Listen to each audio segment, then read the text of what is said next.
मसीह में तमाम देखने और सुनने वाले बहन भाइयों को सलामती हासिल हो। अजीज भाई और बहनों, senior pastor Ilton Donizetti from Brazil के बिहाफ पर मैं पाकिस्तान में खुदा के कलाम को उर्दू में आप तक पहुंचा रहा हूं। आज खुदावन के जिंदगी बख्श कलाम में से हम आपके लिए लेकर आए हैं पैदाइश की किताब, उसके 10वें, 11वें और 12वें बाब में से। क्या हम पूरी बाइबल पढ़ें? तो आइए चलते हैं। पैदाइश 12 बाब उसकी 17 आयत में यूं लिखा है, लेकिन खुदावन ने फराउन और उसके घराने को साराई इब्राहिम की बीवी के सबब से बड़ी बड़ी बलाओं से मारा। आमीन। हम अपने बाइबल पढ़ने के सफर को जारी रखते हैं।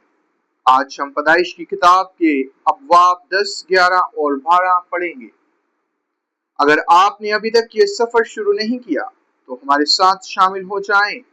मुझे यकीन है कि खुदा आपके दिल से कलाम करेगा। इब्राहिम की कहानी हमें खुदावन के साथ फर्माबरदारी और भरोसे की अहमियत सिखाती है। जब खुदा ने उससे अपनी सरजमीन और अपने खानदान को छोड़ने के लिए बुलाया तो उसने उससे अजीम वादे किए। इब्राहिम ने ईमान और फर्माबरदारी के साथ जवाब दिया और एक ऐसे सफर का आगाज किया जिसने उसकी जिंदगी और पूरी इंसानियत की तारीख को बदल दिया, जैसा कि तमाम सहाइफ में बयान किया गया है।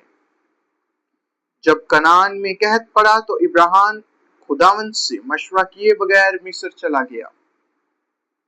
उसे खौफ था कि साराई की खूबसूरती की वजह से उसे कत्ल कर दिया जाएगा, इसलिए उसने कहा कि साराई उसकी बहन है। हकीकत में जैसा कि हम पैदाइश 20 बाब उसकी 12 आयत में पढ़ते हैं, वो उसके वालिद की तरफ से उसकी सुतेली बहन भी थी और उसकी बीवी भी।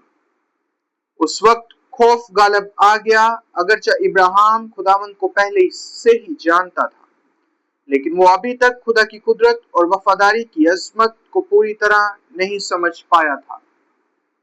लेकिन खुदावंद जो ना ऊँगता है और न सोता है।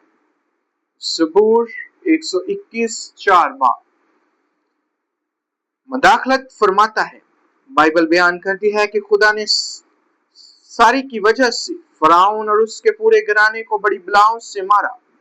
मिस्र के बादशाह के पास इंसानी इख्तियार और बड़ी ताकत थी, लेकिन उसके पास उस अहद के खुदा के खिलाफ कोई इख्तियार नहीं था जो खुदा ने इब्राहिम के साथ कायम किया था। ये वाकई हमारे लिए कीमती सच्चाई जाहिर करता है। जब हम फर्माबरदारी में चलते हैं तो हम खुदावंद की हिफाजत में रहते हैं। खुदा अपने वादों की निगरानी करता है और उस चीज की हिफाजत करता है जो उसने हमारे सुपुर्द की है। जिस तरह फाराउन को सारा को नुकसान पहुंचाने से रोका गया, उसी तरह तहरीक की कि कोई ताकत उन लोगों के लिए खुदा के मंसूबों का नाकाम नहीं कर सकती जो उसके वफादार रहते हैं। हम अक्सर मुश्किलात और ऐसे लम्हात का सामना करते हैं जब हम खुद को कमजोर महसूस करते हैं, लेकिन हमें याद रखना चाहिए कि फर्माबरदारी में जिंदगी गुजारने का मतलब है कि खुदावंद की हिफाजत में कायम रहना। खुदा की हम्द हो। दुश्मन हमारे करीब आने और हमारे लिए फंदे बिछाने की कोशिश कर सकता है, लेकिन खुदावंद का ताकतवर हाथ सही वक्त पर मुदाखलत करता है। वो हमारी जंगें लड़ता है, हमारी मिराज की हिफाजत करता है और वफादारी से अपने वादों को पूरा करता है।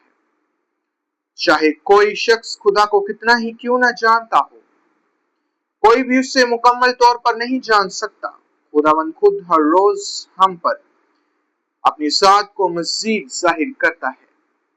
ताहम हम ये जानते हैं कि खुदावंद की वफादारी हमारे खौफ से कहीं ज्यादा बड़ी है और उसकी कुदरत हर रुकावट से बहुत अजीम है। उस पर भरोसा करें, फर्माबरदार रहें और ईमान के साथ चलते रहें। कोई चीज और कोई शख्स खुदावंद को हमारी जिंदगियों में अपने वादे पूरे करने से नहीं रोक सकता। खुदा की हम्द हो। आए खुदावंद के हुजूर दुआ करें। हमारे खुदावंद, हमारे खुदा और बाप, हम तेरी हम्द करते हैं کیونکہ تو اپنے تمام وعدوں میں وفادار ہے۔ تیرا شکر ہے کہ تو ہماری فکر کرتا ہے اور ہر اس چیز کی حفاظت کرتا ہے جو تو نے ہمارے سپرد کی ہے۔ ہماری مدد کر کہ ہم فرما برداری میں زندگی گزارے اور حالات کے مقابلے میں تجھ پر زیادہ بھروسہ کریں۔ ہمارے خاندانوں، ہماری صحت، ہماری مالی معاملات اور ہماری خدمت کی حفاظت فرما۔ ہماری زندگیوں کے خلاف دشمن کی ہر کوشش کو رد فرما اور ہمارے ایمان کو مضبوط کر، تاکہ ہم تیری قدرت پر بھروسہ کرنا کبھی نہ چھوڑیں۔ یسوع مسیح ناصری کے نام میں آمین۔ میرے پیارے بہن اور بھائیوں، خداوند آپ سبوں کو اس کلام کے وسیلہ سے بڑی کثرت کی برکت عطا فرمائے۔ خداوند یسوع مسیح میں خوشی اور سلامتی میں اپنی زندگی گزارے۔ اتوار کا روز آپ سبوں کو اور آپ کے گرانوں کو بہت بہت مبارک ہو۔